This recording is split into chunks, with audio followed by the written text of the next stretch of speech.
How are you, my friends? How's everybody doing today or evening or afternoon, wherever you may be in the world? Today, I want to talk about one of my favorite subjects, NDEs. Also, my friends, I want to talk about some of the things that we can learn from NDEs and why they're such a thing right now. And I also have an important message for humanity towards the end of the video. So please stay tuned for that message. But I particularly want to talk about why they're so different. Okay, that's a common doubt or objection to people believing NDEs is, well, they're all different. And of course, if you're just focused on their differences, yeah, that makes them suspect. However, they also have a lot of common themes running through the vast majority of them. And of course, some of the basic ones are, the either the tunnel of light, or they see a light, or they were in a place of darkness and then a light appeared to them. So why are they so different? Um, Based on culture, different cultures, different people will see different things. They'll see Buddha or Jesus or Krishna or maybe Muhammad or some other deity that they believe in or as part of their culture.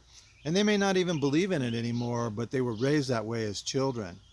But the vast majority of them, see the tunnel of light, or either that or they're in a dark place and a light appears to them. They'll see deceased loved ones, or if they don't see somebody that they knew in this current life, they might have beings appear to them that seem familiar, and they'll say, well, I knew who they were, as if I'd known them forever. There's also a sense of coming home. And of course, the vast majority of them talk about a overwhelming sense of unconditional love that they got. Now, there's always exceptions to the rule, and of course, there's people that have had uh, nightmarish or hellish NDEs also, and didn't see a lot of these things. And I'll get into why I believe that is in a little bit. Another common theme is the experience seemed more real than Earth life to them. And they came away from it thinking that this life is the dream. You've heard me say that before. They also had an expanded awareness of things, and they could see around them in a 360-degree view. And of course, the life review. Who can, you know, well, you have a near-death experience, you get a life review. Now, there's exceptions to that, but the vast majority have all these commonalities. Another good question is, why are NDEs such a thing nowadays? Well, a couple of reasons for that, I think, are that, people are a lot more open-minded and open to things like that nowadays. In ancient times, you could probably be put to death for relating some stories like some NDEs relate. But even up until just, 20, 30 years ago, it was kind of, I wouldn't say taboo, but it was kind of like, oh, you're really out there, type of thing. And so a lot of NDEers say, I never told my story until recently, because they didn't want to be ridiculed. And some were even, committed to a mental hospital. People told their doctors, and the doctors ordered a mental evaluation, because they must be freaking crazy to have an experience like that, even though they could tell the doctor everything he did and said in the operating room, or the nurses, or so on and so on, or their relatives, where they were in the waiting room, or even, miles away. That type of thing is pretty crazy. So I think also another reason is that it's time. It's time for humanity to wake up to who and what they are, and that's what's going on. So NDEs have become a thing now because of that, and yet we have these controversies because of some of the contradictions that seemingly go on, but I don't really see many at all. I think it's rare because the themes are the same. The only differences are really the setting, or who they met, especially if it was a deity of some type. And so it's part of our awakening for humanity, in my opinion. So why is it then that other circumstances, or the setting, if you will, differ so much in a lot of these NDEs? And it seems to go by their cultural beliefs or their religious beliefs and so on. So a lot of people have had an NDE that were religious, and they've come back and weren't religious anymore. But then we've had some that were the opposite, that had their NDE, and now I don't know necessarily that they were religious, but they came back believing in Jesus or God or what have you. But still, in my research, and I have listened to and read hundreds of NDE experiences. Now, I've had my own STE experiences, which stands for spiritually transformative experiences, and I've had an out-of-body experience, and I believe that they are pretty much the same thing, except you don't have to die to get that. Now, if you've listened to others of my videos, or in this space or community, I suppose you could say, I'm not sure what you would call this community, spiritual seekers or truth seekers. That's probably what I would call it. I'm always looking for the truth. Many of us believe and understand that we are the creators of our life here, okay? So through our thoughts and our beliefs, that this experience is a sort of a giant feedback loop, or a mirror, if you will. Now, if you read the works of Neville Goddard or Joe Dispenza and folks like that, they will echo this sentiment to a certain degree. Joe likes to put it that we live in this quantum field of possibilities, and everything is already there, and all we have to do is choose it or pick it off the shelf, so to speak, if you can learn to access the quantum field.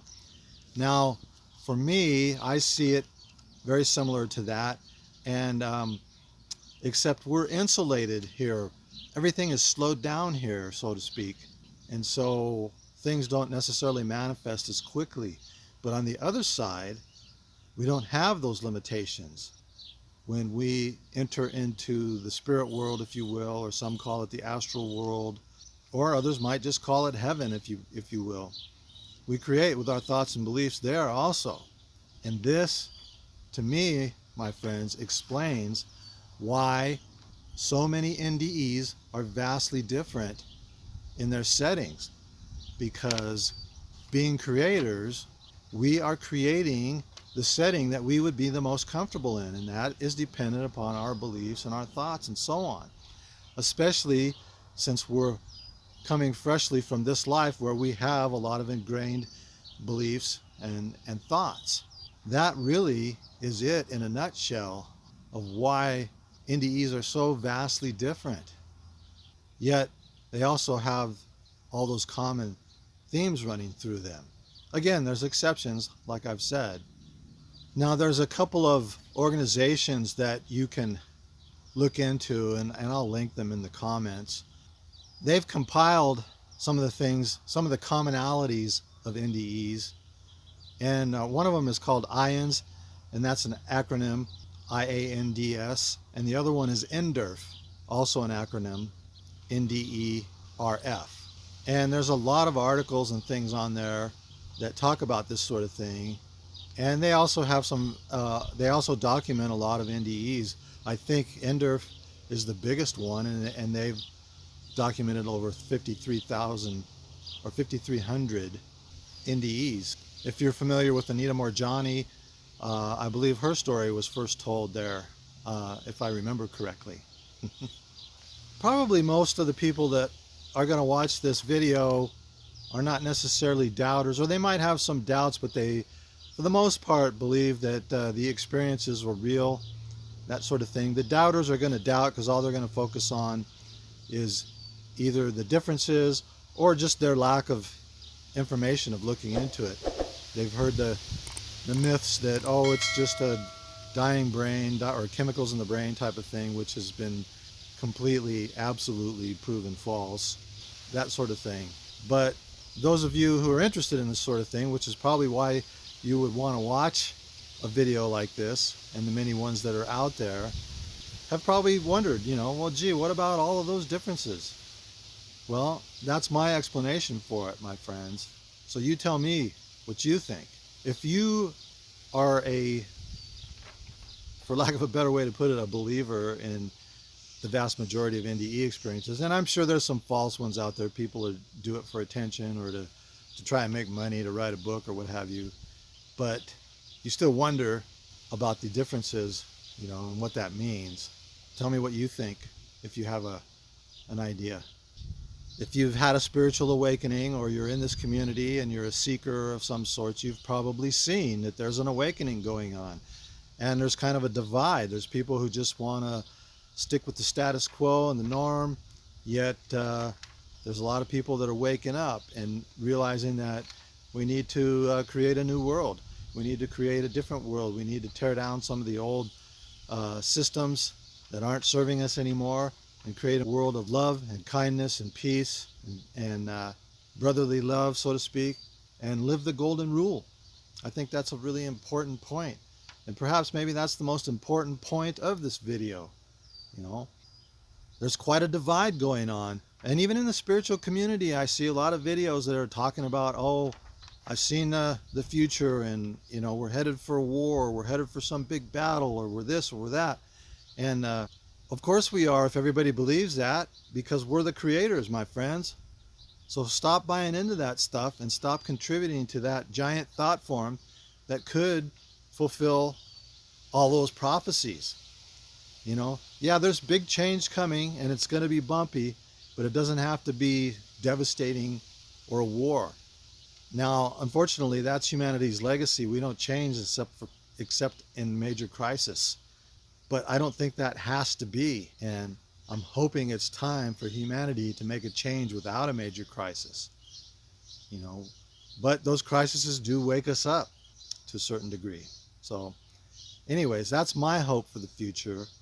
And one of my favorite NDE stories is from Mellon Thomas.